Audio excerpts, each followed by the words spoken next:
Animal Crackers, released in 1930, is a seminal film in the annals of American comedy, marking the second cinematic outing for the legendary Marx Brothers.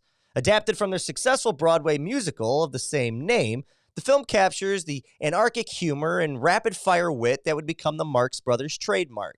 Directed by Victor Heerman and produced by Paramount Pictures, Animal Crackers showcases the brothers' unique comedic talents, particularly Groucho's razor-sharp dialogue, Harpo's silent antics, Chico's linguistic playfulness, and Zeppo's straight man charm.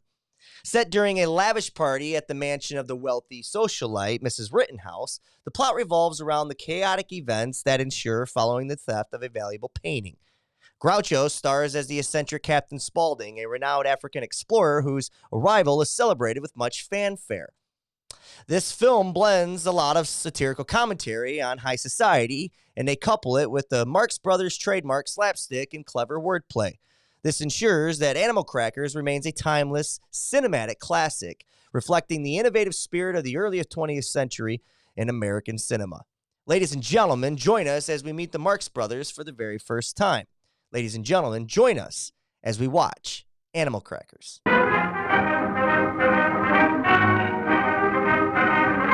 Take the professor's hat and coat. And send for the fumigators. Oh, my Bonjour, bonjour, Say, don't you see there are ladies present? What do you think this is? Put that hat down, will you? What do you do there? Get out of here. Oh, don't forget about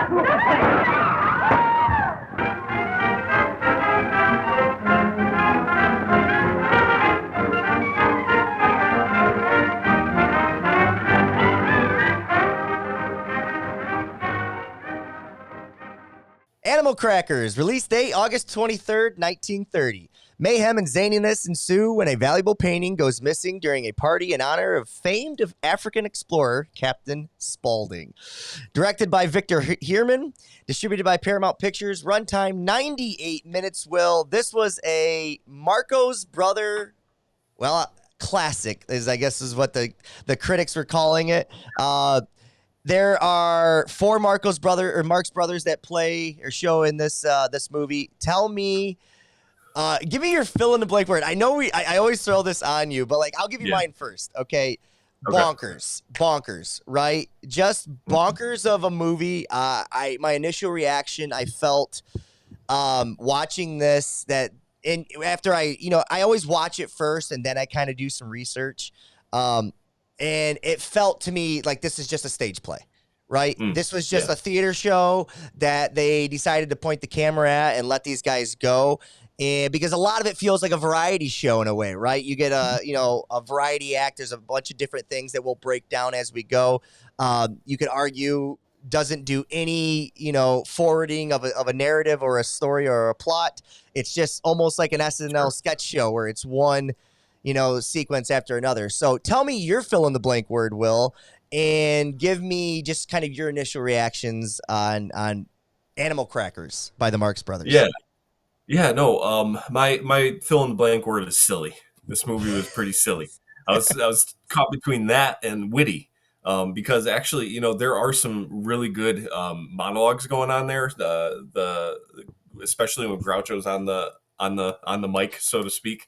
He just had a lot of great riffs and double entendres and just a lot of things. He was doing a lot. It was hard to keep up. It definitely was, watching it on YouTube too. Usually I watch stuff with subtitles, so I had a little bit of lag there where I was probably missing some of the extra funny stuff that was going on. But this movie was silly. But not. I don't say that as a negative. It was a good silly time. So. Yeah, it's funny. Groucho gives new meaning to the term talkie. I mean, there's no way Groucho makes movies work in the silent era, right? I would almost like to go back and see if any of their silent films, because the professor who is played in this movie by Harpo resembles more of a Charlie Chaplin, right? You get a lot of the, he's just a physical comedian. That was kind of his stint of the main four that went on to do these films, and he doesn't ever talk in the movie. Where Right. Groucho, I think, takes his version of talking, plus he kind of sucks all the energy out of the room and becomes the main thing that you see on screen. I Sure. he's 100 miles per hour at all times. He had some great one-liners in here if you were able to catch them. I Yep. had to turn on. I've been turning on the captions as well, especially with these old movies, because I feel like it helps me. Sometimes the audio is a little difficult to understand, especially when Groucho is like going at it at 100 miles per hour. You're trying to keep Yep. up, and even the captions on YouTube couldn't keep up. I know some of the things that were being said was not accurate. Right. So Yeah, I no. don't know. Oh, go ahead. Oh no, I was just gonna say I didn't even try with it because once he got on screen, it reminded me of like one of those, like a late night when you're kind of out and you're tired but you don't want to go to bed yet, and then you're just kind of spitballing with your friends, and you just got all sorts of weird stuff bouncing off the wall, and it was a lot of fun to hear him kind of go to town. And then I mean the Harpo was also, he had some pretty good stuff going on. The card scene I thought was hilarious. So yeah, I think you're right to kind of identify this as kind of like SNL skit, or like a variety show where you go to the theater because you're bored one night, and this is what was playing at the theater that night, and it was a good time. I don't know if we're going to be getting into themes much with this one, but definitely a good time. Yeah, themes probably go out the window with this one. A good time.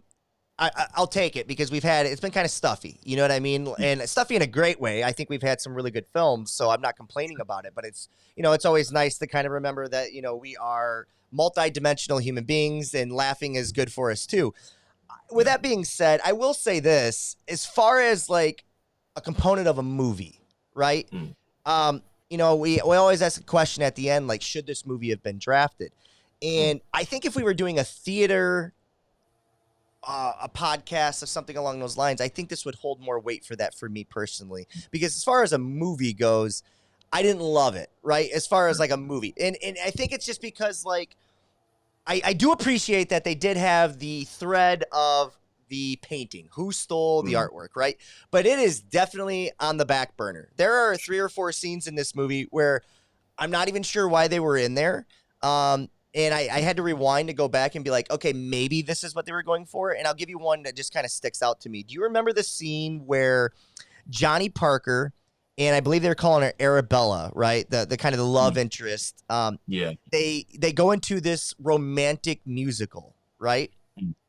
And it's just the two of them singing, and they're done. And it's like exit stage left, and they're done. Now, it is followed up by this great, and I call it a variety show, because there really is no comedy happening in the following scene, which is Harpo playing the harp, right? Yeah.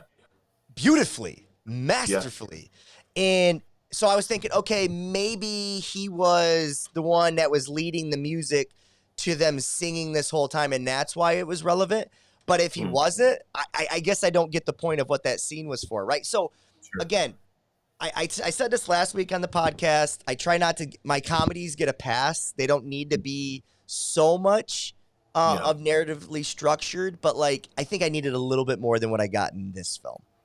Yeah, no, I'm with you. I wish there was a little bit more to kind of grasp onto, I guess. But also, like, I do think this holds up as a movie because all I could think about here was like Jim Carrey, right? Like this is the lineage. This is the lineage, right? This is what it traces back to. His style of comedy, that wacky kind of off the wall, random funny jokes, but also super clever. The other half of the time. So, those are some of the best, his 5 or 6 movies that he put out in the 90s, right in a row there, Dumb and Dumber and Ace Ventura, like just the Marx Brothers are all over that brand of comedy that he has. So, I think this was an important one to watch because I think it's one of their first movies too. They did. Second film. Yeah. Yeah. So, I don't know if we necessarily need to watch them all, but, I can see that lineage here, and I think it wasn't. I'm not going to sit here and say I'll ever watch this again necessarily, but I thought there was some stuff here to at very least kind of draw out, and you can see the future in it. Yeah, there is one rewatchable scene for me, and it happens to come with like I could listen to Groucho's one-liners all day, right? Like they're great. And in some scenes they take it's like a long walk to get there, right? But when he's flying and he's hitting, and I'll get there when I start talking about his African safari expedition trip. When he started talking about that, some of the things that was said was hilarious. But the rewatchable scene for me, probably the most rewatchable scene, was Harpo, who plays the professor, and it was right after the cards. It was him and his brother, and I believe it was Signor Emanuele Ravelli, the Italian musician who's played by Chico Marx. They're trying to sneak and capture the painting, at the orders of one of the ladies, and he's trying to find a flashlight. He's asking Harpo for a flashlight. Yep. So we'll talk more about that scene when we get there. But like that to me was one of the more rewatchable scenes. Let's go over the names. Okay. Groucho Marx plays Captain Jeffrey Spaulding. Harpo Marx is the professor. Chico Marx is Signor Emanuele Ravelli, and Zeppo Marx or Zeppo Marx, I believe it's Zeppo. Zeppo. Is Horatio Jameson. He's kind of the secretary. Now, after doing a little bit of research, Zeppo was more of the kind of the deadpan, didn't really do a lot of the comedy. He just happened to be in the movies. The Marx Brothers is based on those three, that triad there of Harpo, Chico, and Groucho. But there was a fifth and sixth brother. There was a sixth brother who died during, I believe, really early on in his adolescence. Or might even during childbirth, I can't remember that. But there was another one who was a part of the original vaudeville kind of theater grouping that they did, and his name was Gummo. But he was drafted to World War I. And coming off the backs of two World War I movies that we just watched, I just thought the timing of that was kind of interesting. But when he got back, he decided that he wanted nothing to do with theater, film, or anything, and he started his own engineering business and things of that nature. So very successful family. There were six brothers, and three of those six actually go on to have really entertaining longevity type careers. So I was going to ask you this, Will. Groucho Marx, to me, stands out the most of all the brothers, okay? The guy that played the professor. Sure. And you already talked a little bit about Jim Carrey and kind of his comedy being all over this. Who, maybe not modern day because it's a little hard with comedy, they're in a weird place, but who, let's say 1990s on, resembles a Groucho Marx the most to you? Like, I was trying to think of like who's a more modern day actor, comedian who's got that kind of fast style talking. One name comes to mind for me, and that's Vince Vaughn. His comedy is really dialogue heavy, and the way he kind of delivers his one-liners and the way he delivers his expressions kind of match up to me a little bit, Groucho. But like, who would you say? Do any names come to your head? Vince Vaughn's really good. I hadn't had anybody other than Jim Carrey really in my mind for Groucho. But yeah, I think Vince Vaughn kind of fits really well because he's got that kind of stuttering, like he can't stop talking sometimes because he just can't get his thoughts straight, and it ends up being hilarious because he can't stop rambling. I'm thinking especially of like, Wedding Crashers, where he's all time funny in that movie, just kind of going off on tangents and stuff. So yeah, that's a really good pull. Oh, yeah, dude. I think of The Breakup when he's yelling at Jennifer Aniston. And he's like, you think I want to do this? No. These little digital players, they're the digital hearts. He's talking about how, how big their digital hearts are for the game. I couldn't think of too many others that have that style that can pull it off effectively. When I think of like, Harpo fits more Jim Carrey, Will Ferrell, even Chris Farley, right? Some of those physical actors. And don't get me wrong, Jim Carrey, he's my favorite. I think he's capable of these types of things.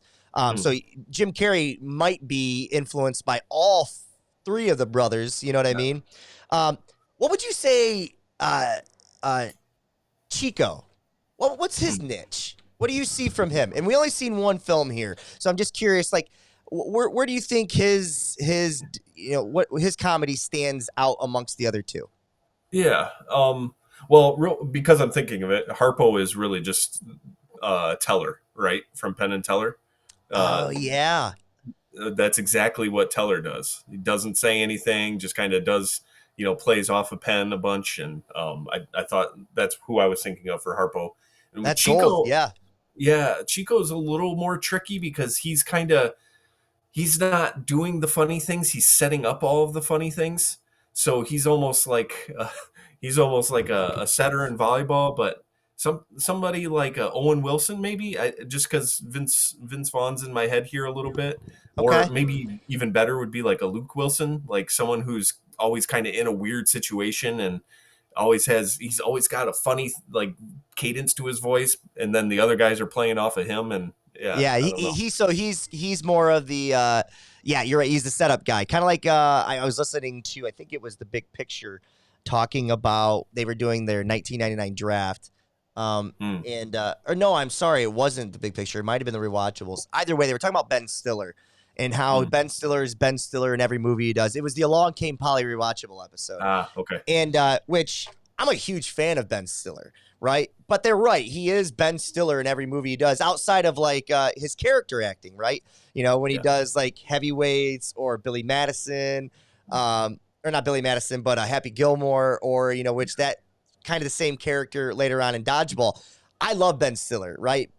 But he kind of is a setup guy for a lot of the other comedians that kind of take their place too. So, yeah, I'm with you. I kind of, he felt to me like the one that kind of got, I don't want to say, I don't want to say misplaced. That's not the right word, but he kind of fell into the background a little bit for me in this movie, because I don't really remember too many things he did that I loved.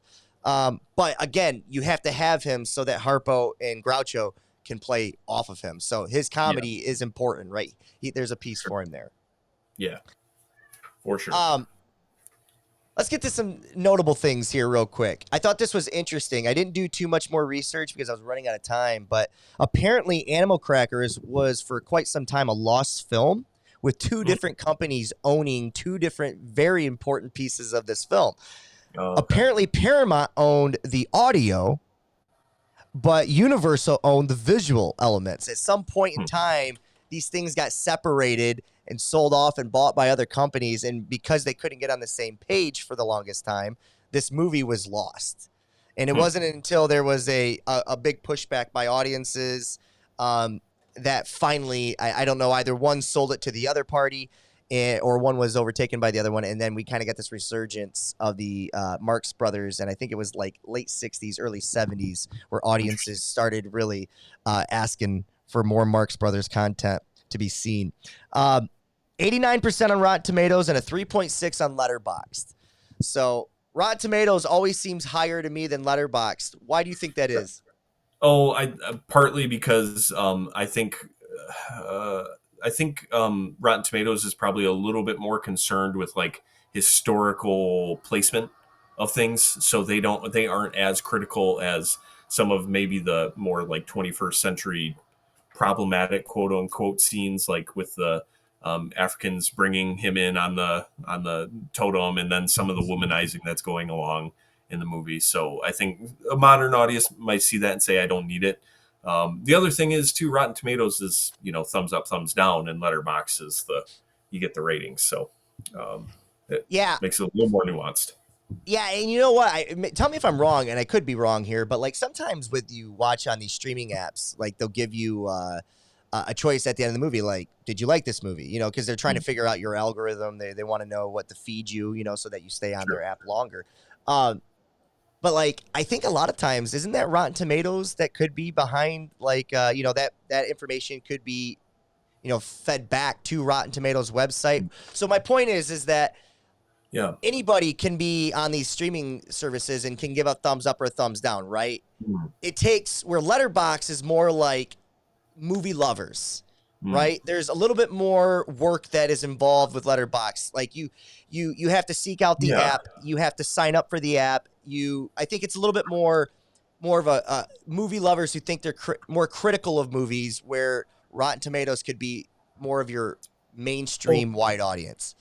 Rotten Tomatoes has two different ratings, though, I think. So They I want do. to. Actually, this was 98% from the critics, or 97% from the critics. I Okay. always give the audience number because I just feel like it's I apples see. to apples or Okay. tomatoes to tomatoes to Letterboxd. Gotcha. Yeah, no, I just wanted to make sure I had that right because I wasn't entirely sure if that's the number you were pulling.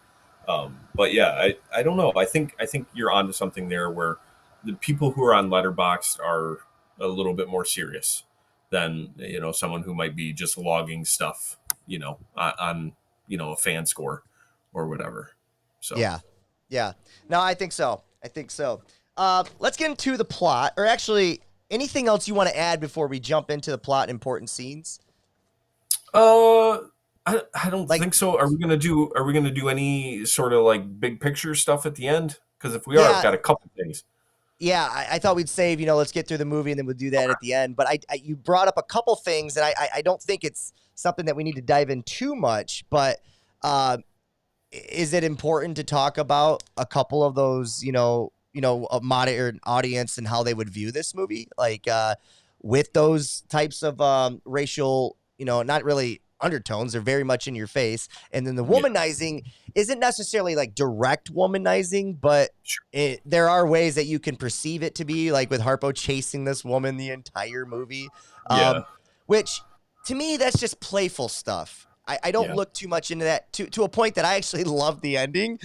mm, yeah, Because I thought it was clever and funny, but like some could look at that and say it's creepy, and I get it. But you could do that with a lot of things. Like I just watched this movie yesterday called Imaginary Friend, and it's a very grown Ryan Reynolds, inviting a very young girl into his apartment, but they're doing it in the nature of like fun magic things. You know what I mean? Like you yeah, can take anything and make it wrong.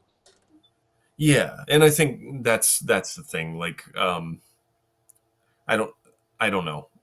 I don't want to get too much into it because I don't want to open up a giant can of worms necessarily on it because I do think the scenes in this movie in particular are pretty minimal in the overall picture. There is one thing Groucho says in the middle of the movie that's a little. I think he calls Africans apes at some point in the Oh, movie, and okay, I didn't hear that one. that's not something that I want to overlook necessarily, but also with some of the other themes going on there, I think it was so. I don't know. I think it was just so part of the way people looked at the world then that it's hard to really. I don't know. We've talked about this on a couple other podcasts where I don't get super critical of stuff that happened, 100 years ago. I think it's important to note, but it's not, for instance, the other day watching the Tom Brady roast, Yeah. about halfway through, I kind of had to turn it off because there was a couple things I was like, I don't know if I'm okay with this, Oh, because really? Interesting. yeah, Interesting. yeah. So yeah, but that's kind of where I'm at. It's where I'm at is like I have a hard time, right? Because like, and I'll give you an example of, well, maybe I won't give an example, but just like I have a hard time because me personally, again, I'm white male, that just is the way it is. But I don't get offended by a whole lot, right? Now I can see where offense can be taken, but I can Yeah, also see where it takes work to take offense to something too, right? You have to, you have to really care about somebody else's opinion of you. And I was raised to like, you can really say whatever the hell you want. It's my opinion of myself that really carries me through, and my opinion of those close to me that I really care about. Like if you were to have a thought on me is one thing, but like if some Joe Schmo that I don't really know says something about me, I really don't let it affect me that much, So like for me personally, I don't know what could be said that could really hurt me or I could take giant or great offense to. Now, I say that full well aware of like my upbringings, my history, things, I don't have a lot of trauma attached to a lot of things. You know what I mean? So like I'm fully aware of that. Um, with that being said, I look at context matters too. Now I didn't pick up on that ape joke. I didn't see that, and that was probably because I was either typing or I just, he's speaking 100 miles per hour, kind of like I'm doing right now.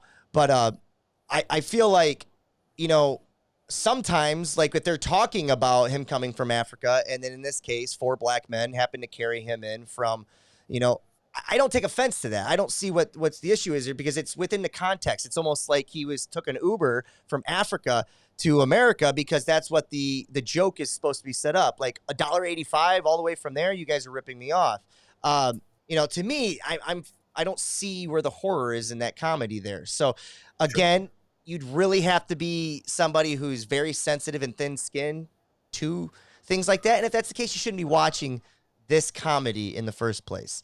But where you and I would probably agree is when we get to an area where like they start talking about like the apes jokes and things of that nature, like there's no room for that type of comedy. Right. So, so I'm kind of with you. Yeah. And I just think it's important to note, like,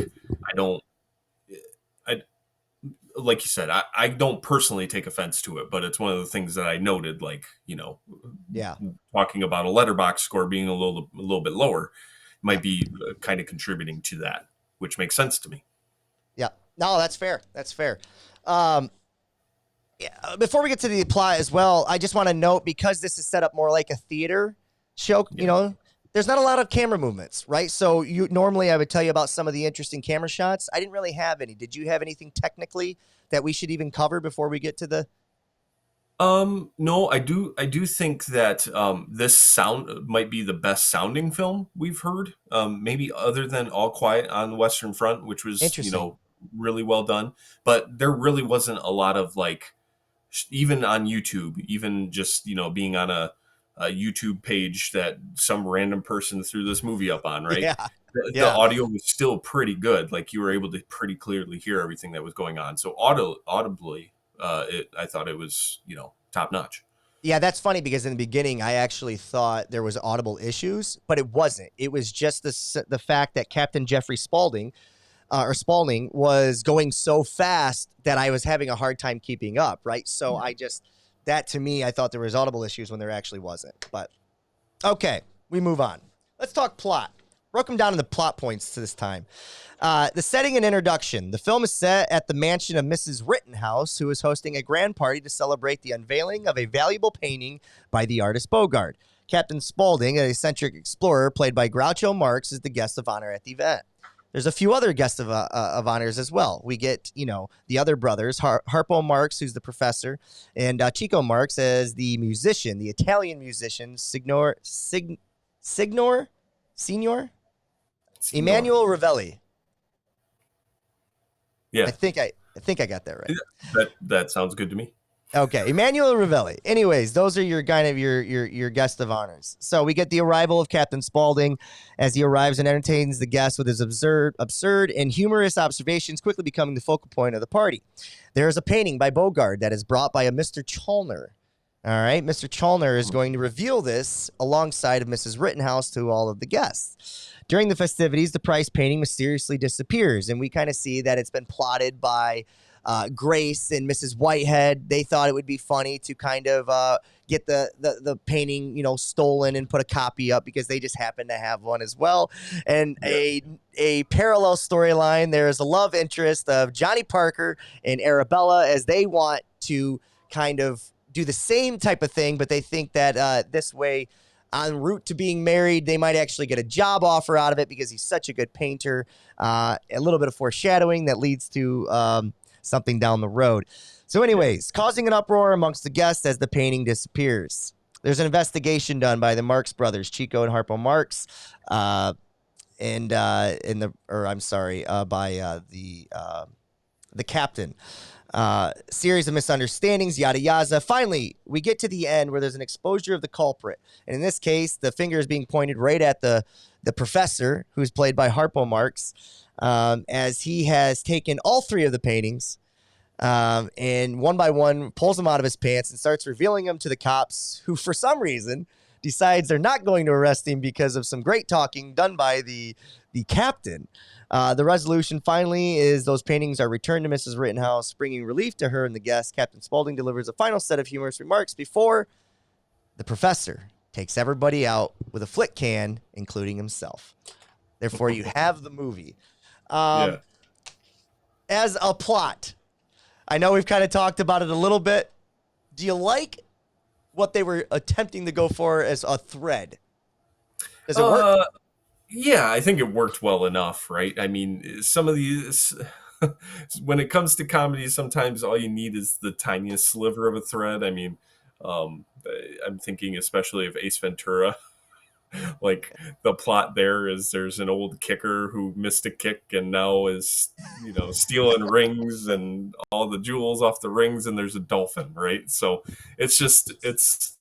sometimes you don't, sometimes the plot being absurd kind of assists the comedy, and I think that kind of is the case here as well. What was I'm trying to look it up right now. What was the comedy with Key and Peele about the cat? Keanu. Keanu, yeah. Yep. You need the littlest idea just to let it go a long way. Yeah. So. And, there are some times where it can fall flat on its face, like Will Ferrell and John C. Reilly's Sherlock and Holmes movie they did. Like, Yeah. that thing, I didn't make it all the way through that movie. But, it's a lot of times if the comedians are good and there's enough good comedy in it, the plot it's just secondary. Yeah. It's interesting when we talk about Will Ferrell and when we get to the 90s and 2000s, he really dominated 2000s, right? It was his show. He kind of, he replaced Sandler and Carey and Farley and Murphy and, those guys, and even Martin Lawrence to a certain extent. Ben Stiller and Will Ferrell really took over the 2000s. And I think when we got to Holmes and John C. Reilly, we kind of seen that shtick too many times. They were like, oh, let's just take the same shtick and put them in a different environment.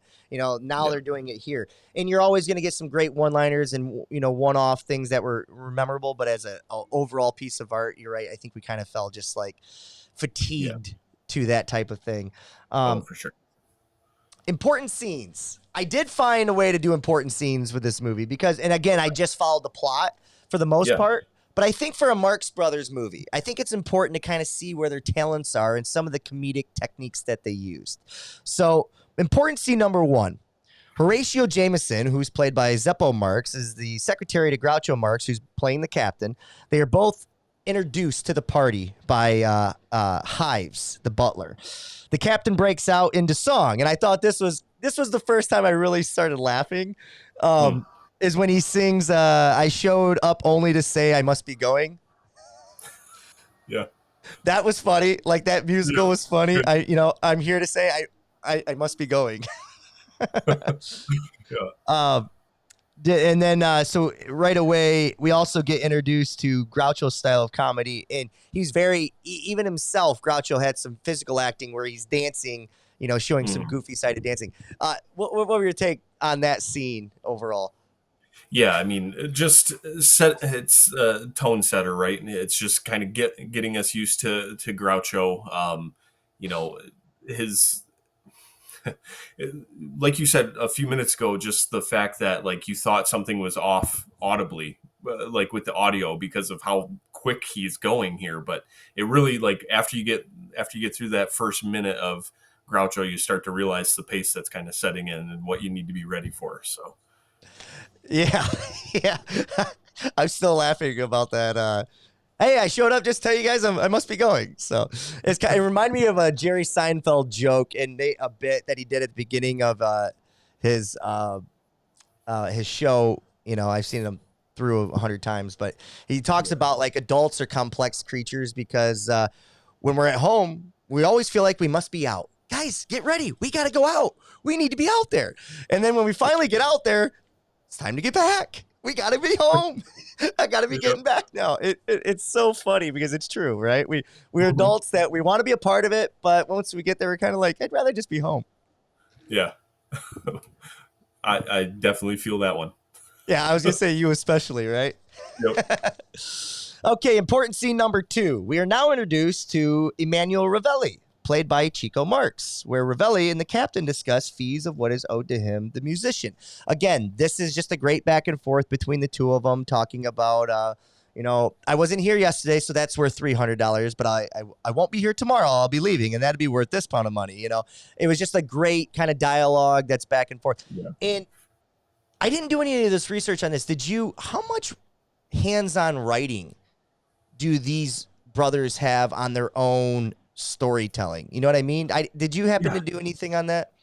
Well, the only thing that I really found was after the first, I think it's 4 or 5 movies, they switch to MGM, and they get the rest of the movies they have are with the same director, I believe, and Okay. that director is when they, I think he starts to influence the story a little bit to make things more like the story matter more, like love interests and hitting the lows of the lows of the story before you get to the happy endings and stuff like that. So before then, I wonder how much, like, if they were doing all of the writing, if it Well, was there.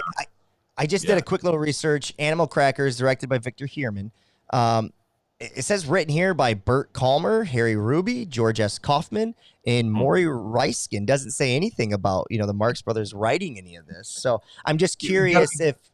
Sorry, I was just to finish the thought. I'm just curious as to because I do know that Kaufman followed them for quite some time with Paramount Pictures. If maybe they weren't writing it, but maybe they had the same set of writers so that they can kind of, if you're writing for one person all the time, you kind of become their pseudo voice a little bit. Yeah. One thing you have to be careful about with the writing credits early on like this is I've noticed that a lot of the writing credits are for the music. Interesting. Where you don't necessarily have the writing lining up with like if you go to a history of those people, I wonder how much of their writing falls back on like composition. But that's just No, that's interesting. I wonder if that's the case too, because we were talking earlier in the podcast, not today, but like in earlier podcast episodes about the music. Not the music, but the adaptation of story and screenplay, and when did that credit start coming, right? And a lot of the times on here, I'll see like story adaptation or story structure as a title, right? But you don't get the screenplay written by anybody yet. So I think you were right. So, all right, let's move on. We move on to important scene number 3. Important scene number 3 is now we're introduced to the professor, played by Harpo Marx. He's wearing an overcoat, which is eventually taken off, and he is only wearing his underwear. He grabs one of the captain's guns and starts shooting everyone.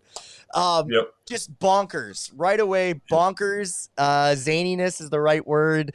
We get an idea right away who Harpo Marx is, his comedy, and you could kind of tell that for the duration of the movie, he's not going to speak. This is just going to be his shtick.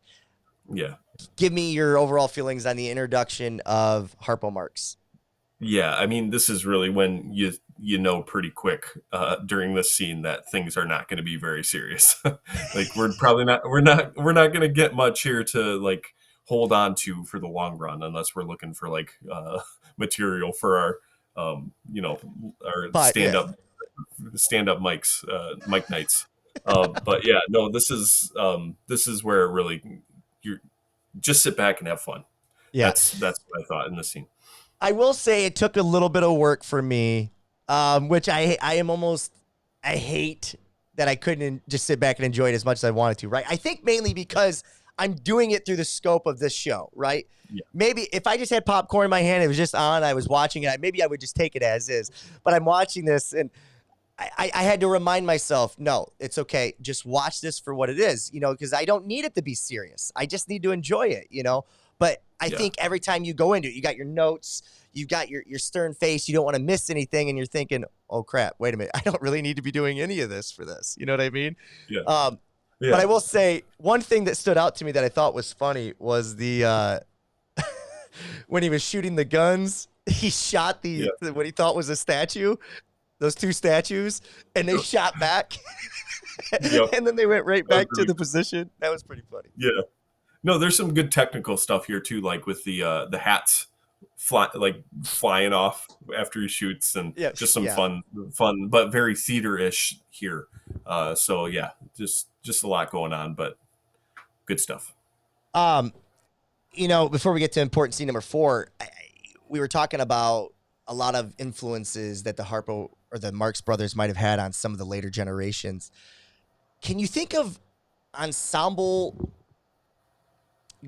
groups, right? So like I think of Sandler and Happy Madison, right? Yeah.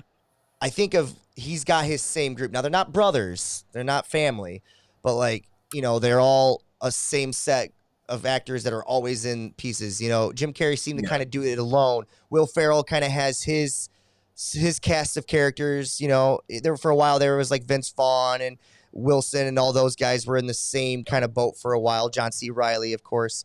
Do you know? We don't get a lot of that anymore outside of, Adam Sandler, who it's almost in his contract. I'm bringing all these people with me. Right. Why do you think that is? Is it just because of the state of comedy, or is it just too many people doing too many different things? Yeah, I think that's probably part of it. I mean, Judd Apatow's crew there for a while had a pretty good run where they weren't necessarily in every movie together, but they were kind of in and out of Paul movies Rudd, together. Seth Rogen, that group. Yep. James Franco, like the Pineapple Express guys. So I think that was close.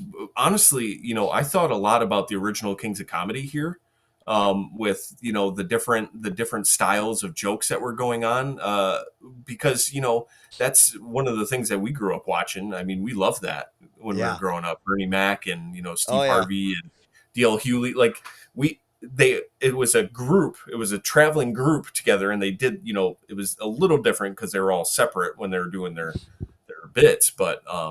I thought about that a little bit here because they all had their different styles, the different ways of making you laugh. Yeah.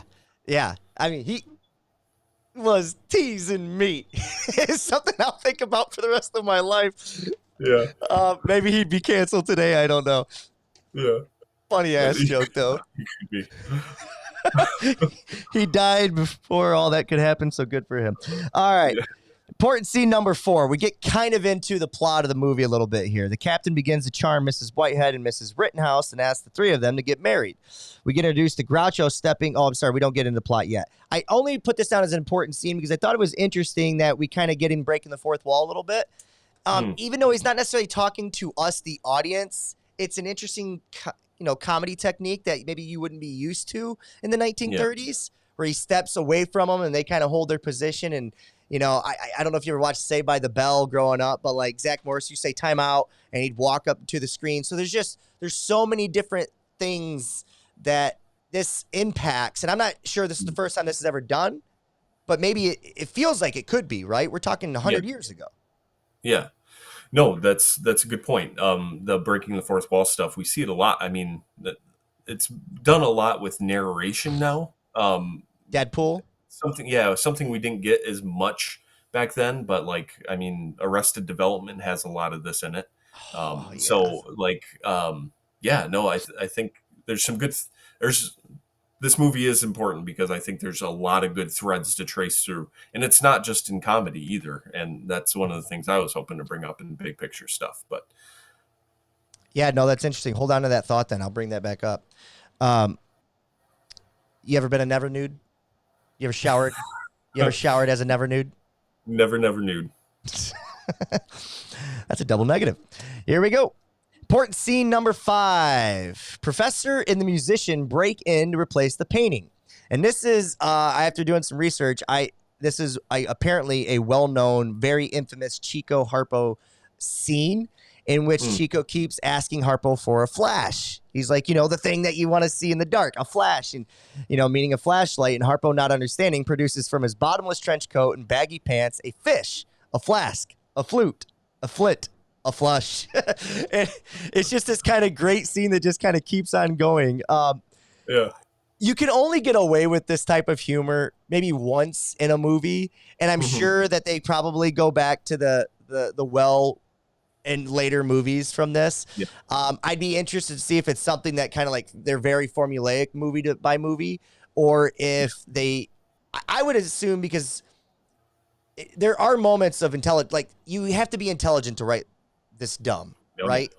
And so I think I want to make sure that that's not overlooked as well. If they're that intelligent to be, I guess what I'm trying to say is that I think they're intelligent enough to be self-aware of their movies and their audience and the timing of things, of when they should do something versus not, right? So we're not going to watch a lot more Marx Brothers movies, but I'd be curious as to how many more times do they go to the well with these types of, kind of sequences. Yeah. Yeah, no, there's a few different times where they break in. They break in. There's a lot of like setting expectations and then giving you the opposite. Like the scene with the chancellor. I don't know if we skipped over this, where they where Harpo steals the birthmark, right? Like they Yeah. set your expectations and then they give you something crazy, and um, that comedy's used a lot, and I like that kind of comedy because I like that kind of I like the not giving you what you expect from the comedy, like the Mitch Hedberg, like Oh, just how did you even think of this joke? yeah. So yeah, that those scenes really worked for me.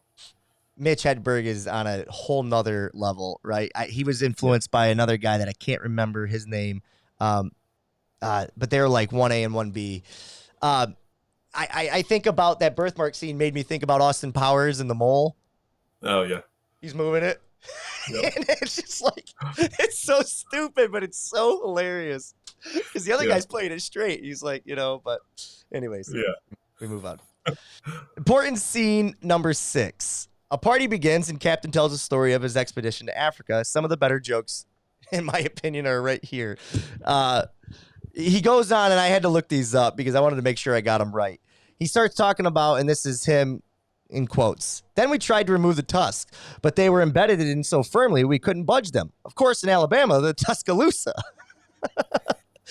But that's entirely irrelevant to what I was talking about. And it's like yeah, the tusks are looser and irrelevant. Just playing, I thought that was funny. yeah. Africa is God's country, and he can have it.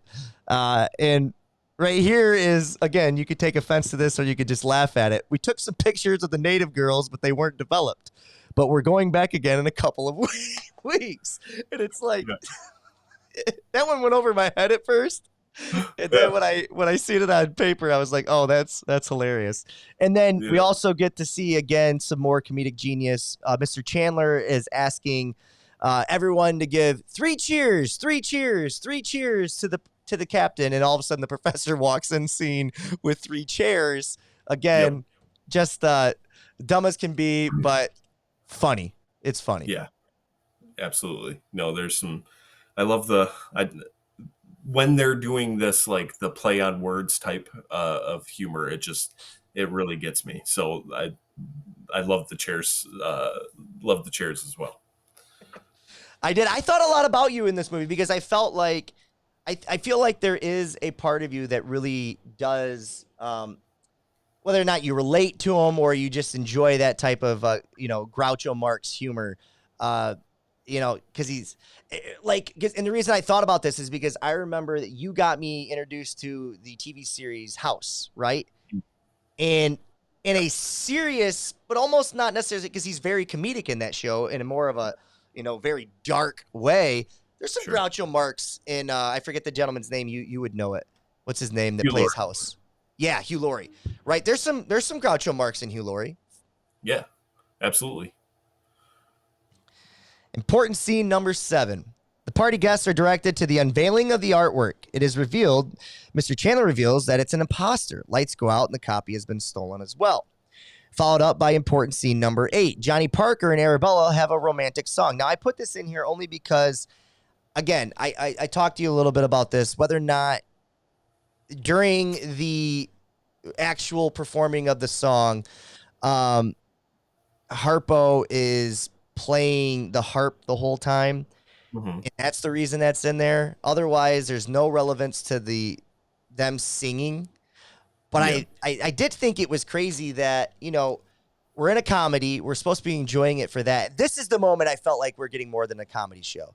Even though we had kind of the piano playing and they got to show off how, artistic they were, there's no comedy in this bit. It's just brilliant harp playing, right? Yeah.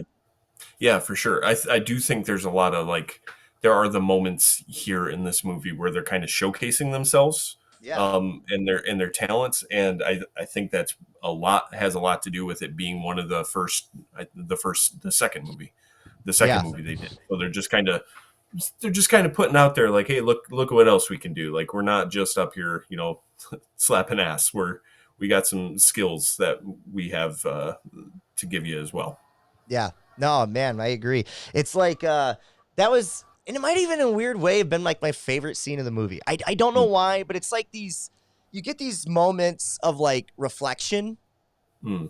You know, whether or not you took that moment for reflection for yourself, but like to me, it was just like I've just settled in. I'm watching this incredible thing, and you're waiting. In the first 30 seconds, you're waiting for something to happen, and then you realize that it's not going to happen. And you kind of settle in. You enjoy it for what it is, and it's like, yeah, I enjoyed that they just let it be that piece of art. You know, so Yeah.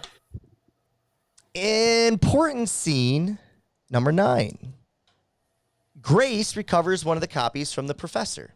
This is that scene where she's out in the on the bench, you know, trying to get him to reveal the newspaper to her. And this is followed up by important scene number 10. Arabella and John discuss that Mr. Chalner never seen his copy after all, and now John's copy has been stolen. So now we know that every copy in the original of these Bogart paintings are now stolen, and nobody knows where they are except for the captain kind of has an idea of where to lead the police and everybody involved. And that takes us to our final important scene and the final scene of the movie, which is important scene number 11. The cops discover Mr. John Parker's copy of the painting. They want to arrest him. However, the professor starts revealing the paintings from his pants one by one. Mr. Chalner mistakes John's copy for the Bogart and decides that he wants to hire him. They decide not to arrest the professor, and finally the professor uses a flit can to make everyone pass out. He has to walk out of the room, but on his way he sees the woman he's been chasing the whole movie and sprays the flit in his own face, making him fall into her arms. I got to tell you, the reason I love this part is because it was more of just like, you know, crossing T's and dotting I's. It was like they really did put a bow on the entire story, even in something where there was no story, right? Yeah, no, absolutely. And the fact that he ends up gassing himself is just a little cherry on top, because, you know, he's ready to get away with everything, but he just can't help himself. He's got to be with this girl, regardless of whether or not they're sleeping. So exactly. And here's the comedy part, right? Creepy versus comedy. Creepy, he lays down. He didn't pass out. He didn't gas himself, right? Comedy, he gasses himself. He gets to be with this girl, but the comedy part of it is that nobody's conscious about it, right? Right. So, like, exactly. I think too often today, people focus on the creepy part of it, and it's like, it's not even the freaking point of it. And I find myself arguing and pushing back because I love comedy. And I'd be interested to talk to you offline about the Tom Brady roast and what parts got to you, because to me, I think it's so crucial and so necessary and so. Now, I do think they caught behind it a little bit and they exploit it and they know what they're doing. Sure. But at the end of the day, I think they're doing it because it's almost an attack on them, that they're saying, "Hey, look, it's an overcorrection," and we talked about that too. I don't want to get too down into that. But anyways, I comedy versus creepy. I thought the Marx Brothers did a really good job finding the comedy in all the right places. That's Animal Crackers, man. Tell me your big picture that you wanted to talk about as far as comedy overall. Yeah. So I thought a lot about rap while I was listening to Groucho Marx. Okay. And I was thinking a lot about like the people who are good at freestyling, right? Like like Eminem, classic great freestyler, Harry Mack, another great freestyler, like people who are able to put words together and make like double entendres on the fly. Yeah. Like that traces back to this a little bit, and the playfulness with words and trying to figure out how words fit together and thoughts can fit together. And I just really thought it was interesting that how quickly he was putting thoughts together. And obviously this is written, so not necessarily a freestyle, but like there's something going on here that I just thought it was really interesting. And I just wanted to bring up that I thought that I was thinking about rap. And I know that's, not movie oriented, but I just thought it was kind of fascinating that same ability to put thoughts together that don't necessarily go together. That was going on here. Yeah, it's wordsmith, right? And wordsmith they're both great. Let's put it this way: wordsmith are influential. Okay, and I love that you gave us such a diverse list of rappers that were of to kind of showcase your I just history thought there. of my two favorite freestylers. That's all it was. We can go to Childish Gambino if you want, or Hey, he just we had a could new go album to come out. Dax. Want to go to Dax? I mean, that's really all he's known for is freestyling. But It's interesting because my rap appreciation is more now than it was then, and you were very much involved in hip hop and rap, and as a teenager, going forward. So I tease just because of the two names you gave, but no, I think you're right because I'm always attracted to fast talking, fast thinking. You know, I'll give you an example. So like, I've moved a little bit on him because I think he's kind of chasing an audience, and wherever there's a bigger audience he'll go. I used to be real big on Russell Brand, right? And I feel like he's kind of been all over the place to a point where I'm not sure that he has a perspective that he's sticking to. And I'm not even saying he has to stick to anything. You can grow over time, but like I'm just not sure that I buy the origin of his stances anymore. But he's somebody that is fast talking, very witty, very creative with his story, or his speaking, that you can almost become enamored by it. But what you were looking at is, I think there's a cadence, right? There's an art to rap, and whether it be freestyling or just the ability to being able to rap words, double entendres, and like stretch words and play with them to make them match, that's an art. And there's a cadence to this thing, and there's a reason that it's a rhythm, and that we become almost hypnotized by it as we're, you're not zombie because you're thinking, but like you're stuck trying to process what's happening in front of you. Groucho, second to none at that. Because I struggled. I presented the question to you like, hey, what comedians do you know that do this? I think Robert Downey Jr. has a clever way of putting words together that don't really go together. But like maybe not at the same speed. But like, yeah, I'm totally on board with you. I find a huge appreciation to both those art forms. But in this case, we're talking movies, to what Groucho brought to the screen. But not just Groucho, like even people, comedy is all about timing, right? And a movie like this could go off the rails if it's not self-aware, right? Yeah. And they do too many of the bits and it doesn't work. It could totally fail. Yeah, for sure. And, just kind of thinking like I don't watch a lot of comedy anymore. Like it's kind of devolved into like YouTube clips. Like that's where I get most of my comedy, but almost all of the things I see now that I really like is crowd work, right? Because the jokes, they're not written. They've got ideas in their head, but when they go to the crowd work, they're thinking on the fly. They're coming up with stuff like immediately. And the people who are best at it, kind of have a history, a lineage here back to like Groucho, like a fast talking, fast thinking, putting everything together on the fly. Yeah, a comedian that comes to my mind right now that kind of blew up in the last year or two because of his crowd work is, are you familiar with Matt Rife? Yeah. So like he's huge for that. And there has been pushback from even his own peers, comedians, about whether or not his jokes are actually funny. And it's like, does it really matter? Funny is funny. You go to a show. There's another, oh my gosh. Oh, Will, I wish I had his name. There's a new form of entertainment, right? And crowd work is, I think, the next evolution of stand-up comedy. Not that it's never been done before, but like D.L. Hughley and the original Kings of Comedy would go through and just eviscerate people in the crowd, right? And that was hilarious, but that's not the same thing that we're talking about here. Crowd work is a back and forth where you're taking information that's given to you on the fly and you have to process it and turn it into something funny. And I think all comedians, maybe not all comedians, but I think stand-up comedians work on that. And they want to be better at it, especially if they get heckled, right? They can kind of flip it on them. But I think this new generation of comedians that are making crowd work like the biggest portion of their act, I think that makes them better suited for those things down the road, There's a comedian on YouTube that does like a voice synthesizer, Oh, or okay. where like he'll just sing to the audience. He'll say like, "Hey, Will, where are you from?" And then like you're supposed to sing back to him, and then they all have a fun. He's very small, but it works, and he's blowing up because of it. So Interesting. I don't know. Crowd work is huge, and I think you're on to something there. Um, where are we at comedy in 2024? You said you don't watch a lot of them. Do you Yeah. believe that that's the maturation process of Will Delzeeth?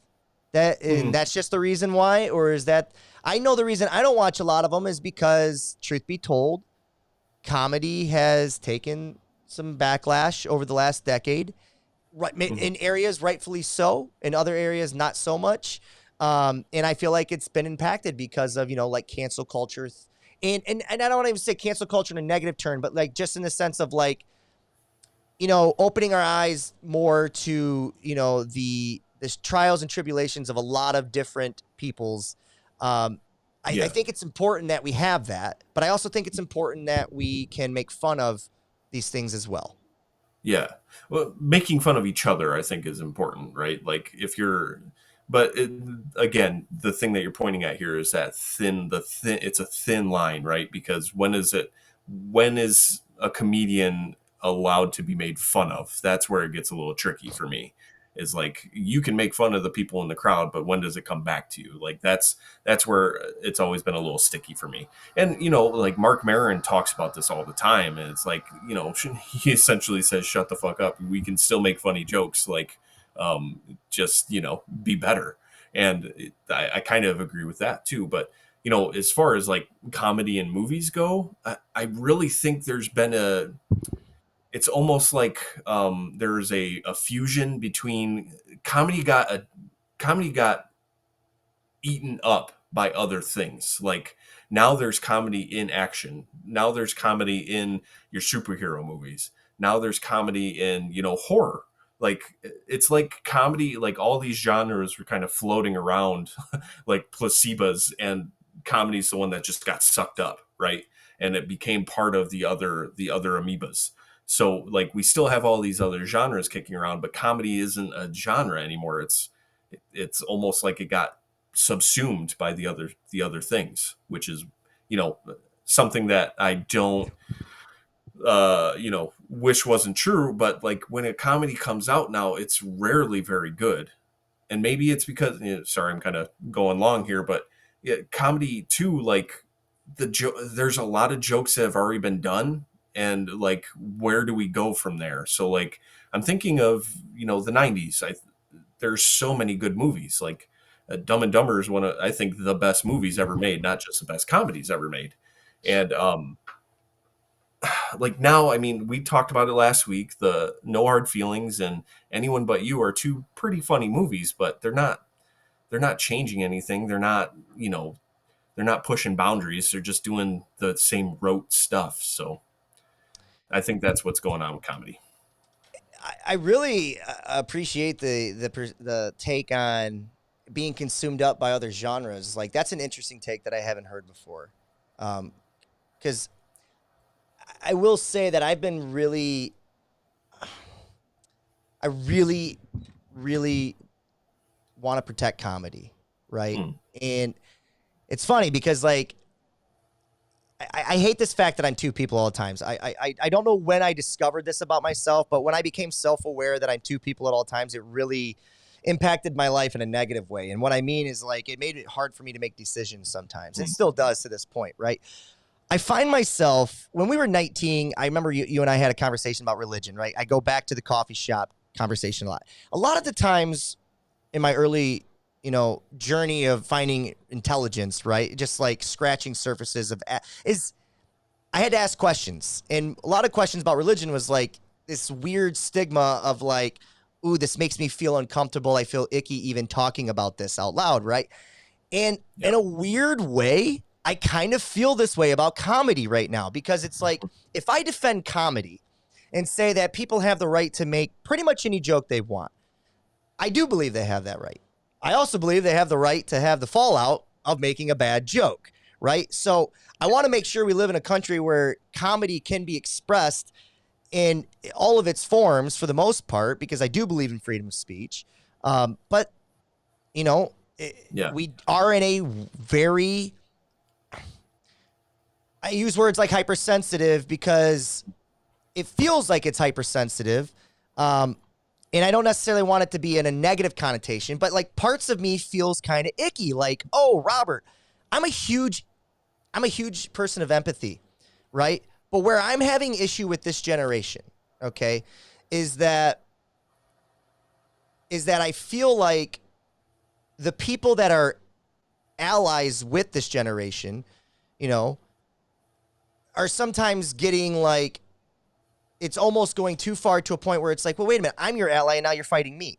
You know what I mean? Like, I'm your ally here and now you're fighting me on every point. We have to agree on every single point or there's no room for us in the same room together. And I just do not buy into that. And I think with every single day I'm going a little long too, but like bringing it back to comedy, I'm more trying to defend comedy just for the sake of like, look, flip on the TV, watch something, you don't like it, turn the channel. Now, if it's blatantly in your face doing something disgusting that like, again, all this stuff is too subjective, right? So like, I do go back to like, I don't like that. So let's just, you got off the Tom Brady roast. You didn't like it, made you feel a certain way. You got off of it. There's nobody stopping you from doing that. I still got to sit through the 3 hours. And I'm sure there's a couple parts where I'm like, I don't know about that one. But like, I allow it to live because I want the totality and the overall thing to exist. Does that make sense? Yeah, no, for sure. I'm with you for like 98% of the way. So hopefully I can stay in the room with you. But I just, there is a sense of like wanting, it's like we're trying to scrub the world of the bad things so that we don't have to do any work. Like differentiating between, you know, good and bad. Like we just want the world to be good so that we don't have to think about bad things. And I think that's what's bugs me most about the generations younger than us is they want the world. They just want to set up parameters around their world in order to, you know, live comfortably. And that's where I get a little bit, you know, kind of, I guess, grossed out like you do. Just because like that's not the world though. Like you can set up the parameters, but you're living inside of a bubble. And maybe that's something we should be striving towards, but like, that's not what the world is. So like you have to engage with the things. Now, for instance, with the Tom Brady roast, my engagement with that is turning it off and letting Netflix know, like, this is the point where I turn it off. You know this. If that all adds up to something, then it adds up to something. And that's great. But like if, for example, if enough people turned off at the same time, data point, they're going to know why, right? Yep. And then that becomes, you know, like, hey, there's the community of people are telling you that this is not acceptable anymore, right? Yep. And then that means everybody kind of thinks the same way, you know, but which is fine. That part is fine. That's your way of engaging it. But for you to like take to, I think, echoing what you said, because I agree with everything you just said, my issue would be more about like taking your bubble talk, right? Mm-hmm. And this idea of, because they're on the righteous side of it, right? They're taking the moral high ground on most of these stances, which is, how can you argue against it? It's like, well, I'm not trying to argue against it, but like you're presenting the table now as if I am arguing against it. It's like, no. That's not what's happening here. Like, I'm not going to let you just, you know, set the entire table and say that this is the conversation we're having, because it's not. But it feels, because I'm speaking out against you in general, that somehow I'm now I'm the opposition here. And it's like, no, we agree on 95% of what's happening here. What I don't agree with is the approach in which you're doing it, and the style and stylistic manner and demeanor that you're taking to achieve this goal, you know? And it's like, I guess that's just where I'm at with these types of things. And well, the difference is I don't want to kick you out of the room, Will. You'll never get kicked out of my room. I want to have the discussion, whether it be on a podcast or, you know, in the room. I want to have the discussion where another generation would say, no, you don't have a place in this room with us anymore. You're not on the right side of history, and you'll be remembered for that. So Yeah. that's just kind of And where we're at. to be fair to the younger generations, the older generations are just as bad right now. It's just on the opposite side, right? Yeah. It's there's this is why the internet is an issue. It's because it doesn't let you, it makes your bubble for you, and then you can't get out of it Yep. unless you're super lucky, or you go to get a master's in philosophy to figure your shit out, which is what I had to do, because I was, I grew up in a bubble. So like, it's complicated, man, and I'm with you. I think having the conversations are super important. Yeah, you're right, because the older generation, it's just this, it's like sometimes I feel like, and I'm going to say this and I know that we're in agreement, but like I say this quite a bit more and more, and it makes me feel 100,000 years old, but like I look at the internet and I'm fully aware of what algorithms are trying to tell me at times. And I'm like, nope, I must have clicked on too many hearts here. I always make sure, I think it's important to hear the Ben Shapiros and the Pattersons and stuff. I think it's important to hear their side, whether I agree with them or not, because there are some things I agree with, but majority of it I think is bullshit and it's awful. Now, I think they're coming at it at least from an interesting point of view, or not an interesting point of view, but a organic standpoint where like Sean Hannity, Tucker Carlson's, they're only in it for, the negative things. I don't think they got there in a righteous place. I think they got there because they're like, oh, this is what ratings will do for me. And they're doing it poorly, which is why I've kind of lost Russell Brand a little bit. So with that being said, that's more of a political route, but like, I feel like a man with no country sometimes. It's a lot of it, and I'll just take it back to comedy. So like a lot of things that people find funny right now on, like, let's just take short form content, TikTok, are people like disrupting people's days. And then when people who are getting their day disrupted, react in a negative standpoint, then they are like bullied online for doing so. And I'll give you, just an example of like somebody who walks into, and we did this as a kid, and I got to be honest with you, I never liked it. I told us, hey, let's never do that again. Do you remember we were at the mall as kids and we were doing Dumas stuff? Because I wouldn't swear it was Jackass, but it was Dumas, right? And somebody dove into like a pile of brochures and stuff, and they went everywhere. And we laughed because we're stupid. But I remember like 10 seconds afterwards, I was like, oh shit, somebody's got to clean that up. And that sucks for them. Like, that's not comedy. You know what I mean? That's not comedy. Yeah. But we had to do that in order for me to get to that perspective. You know what I mean? Yeah. So like, I'm kind of all over the place, but the short form content, you're seeing a lot of this now.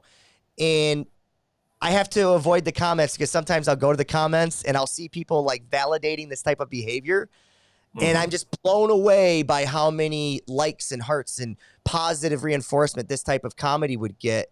And again, that's a bubble in itself. And I've got to say, hey, look, majority of people probably wouldn't do that. But I'm just blown away by how many people think that this form of comedy is funny. And I just don't. Yeah. No, it's definitely like there's a lot of stuff that just doesn't work for me comedy wise anymore. I think kind of bringing this back to the original question, like why is comedy, why have I gone away from comedy? Like, I think it really just comes down to like being more serious, like wanting more serious thoughts, wanting more serious ideas being kicked around, and comedy doesn't usually do that. So, I think at the end of the day, like I still will go to comedy when something's popular. Like we talked about with No Hard Feelings. Like I thought it was pretty funny. But it's just not doing anything serious, at least not really. So does our age have anything to do with it? I'm sure. And I just meant like, do you think comedy, like, because we were in that perfect, sweet spot. And again, you'll find millennials, or not millennials, but the next, what's the generation above us, just right above us, the 40, X. Late 40s, X.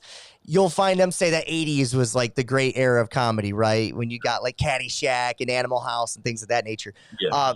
We say that we kind of got that sweet spot, late 90s, early 2000s. Even you could even extend it back to like 94, where Jim Carrey and them kind of came on the scene, right? To like, I'd say 94 to like 2010 was like a sweet spot of comedy. We were just the perfect age for that. Do you think there's people in this generation that are like, oh my gosh, No Hard Feelings is the comedy of the last 50 years? Yeah. Oh, I'm sure there is some, teenage boy somewhere that has watched that movie 20 times. Oh, for all the wrong reasons, Will. Yeah, for all the wrong reasons. That's right. But even so, backtrack just a little bit. No Hard Feelings is trying to do some serious stuff. Like Jennifer Lawrence's arc in that movie is, she's going through some shit. So, but yeah, I think the day of a movie that you just, at the end of the day, the only thing you're taking out of it are the one-liners. That's just not something that is going to exist again. And I think that's okay because everything evolves. But the problem is, like I said, I do think that means comedy itself is kind of being subsumed so that we don't actually have real comedies anymore. It's other genres plus comedy. So sure. Yeah, and I look at that as maybe a safe play. If it's aware that it's doing that, where I would like to see some more bold comedies come out just to kind of get us back there, and I think we will. But we'll see. We'll see. In the great words of Groucho Marx, ever since I met you, Will, I swept you off my feet. All right. A couple other great ones he had. He said, "You mind if I don't smoke?" I thought that was really funny. And then the final one that stood out with me is, "There's one thing I've always wanted to do before I quit, and that's retire." Will, I think we should retire Animal Crackers, 1930 film, the Marx Brothers. And again, we didn't really dive into too much about Victor Heerman, the director. I'll save that for a 90-second short on Instagram. So if you guys don't follow us on there. Any final thoughts? Anything you want to share about Animal Crackers before I ask you? Or actually, tell me, what would you rate this? Oh, yeah. It's probably going to end up being a 3.5. I usually, after I watch the movie, I kind of sit down for about 10 to 15 minutes and write a little bit about it just to kind of solidify my thoughts. I didn't have a chance for that one today because I literally turned off and hopped on here. But yeah, it's kind of in that 3.5 range. There's a lot of good stuff in here, comedy wise. So yeah, I'm with you. That's where I put it at 3.5. So I'm right there, right on board. Will, should this movie have been drafted? Could we have done better? I don't know. It's hard to say conclusively. I think if we were to like sit down for, if this was our actual job and not just something fun we were doing, we might have found something else that we would have done maybe a little more research and found something else to watch. But at the same time, having said that, it's really funny. And we talked a lot about the things that we see now where it can kind of be traced back to the stuff that they're doing. So clearly it's important. I think it was important that we watched a Marx Brothers film, whether this was the right one of all of those. Hard to tell. I think this was the 5th best Marx Brothers film, according to AFI, American Film Institute, top 100 comedies. They had 5 on the list, and I think this was the 5th best one. So maybe we should have chose one of the other ones. But again, I think it's important that we're getting kind of a wide variety of American, not just American, but like cinema history with what the project we're doing here. So I love that we've touched the Marx Brothers. Whether we come back to them or not, well, that remains to be seen. We've already talked about, is this a rewatchable? 3.5 would indicate that it's not a masterpiece. And we don't really need to say what would be your why to watch because we liked it. So we move on. The next movie is Morocco, Will, and it's our last movie of the 1930s. Yeah. Well, 1930. 1930, yeah, thank you. Quite a way to go in the 30s here, my man. But another 9 years. Yeah, no, This one should be interesting. It's a little bit more romance. We haven't done. We've kind of had a break from the romance, whereas 1929 was pretty heavy on that. So yeah, we'll kind of see where this one goes. Um, can't really remember the tagline, but well, we get introduced to. We haven't seen a film with Gary Cooper yet, and Gary Cooper is a big man in American cinema history, and we get kind of touched on him. So, yeah, Morocco is a 1930s American pre-code romantic drama film, like Will has alluded to, and it's directed by Joseph von Sternberg, stars Gary Cooper, Marlene Dietrich, and Adolphe Menjau. I have not found the tagline for this. The film is famous. Yeah, I don't want to read all of this to you guys. We'll just look it up real quick. And that way we can get everybody. The Foreign Legion marches into Mogador with booze and women in mind, just as singer Amy Jolly arrives from Paris to work at Lo Tinto's Cabaret. So it sounds like Gary Cooper and the love interest here Marlene Dietrich will have a little soiree. So scratches me in all the right places. Yeah, a little pre-Casablanca. So, oh yeah, that's interesting because I kind of get when I was looking at the cover to this, I was like, oh boy, we're in for a 2.5 hour epic, aren't we? And when I looked at it, I was glad to see that it's only 91 minutes. So yeah, unfortunately, it doesn't look like we're going to be able to watch this anywhere other than YouTube again. So, if you're looking for a place to watch it, that's where we're watching. Hey, YouTube's free, so can't complain there. I haven't seen an ad yet. 2 movies. Yeah, I haven't either. Well, that's probably because we're in the 1930s. So, all right. Well, I will see you on down the road. Everybody else, do us a favor. Hit us in all the right social media spots. Email us if you want to ask us anything. And then, yeah, as always, keep watching movies. All right. We'll see you.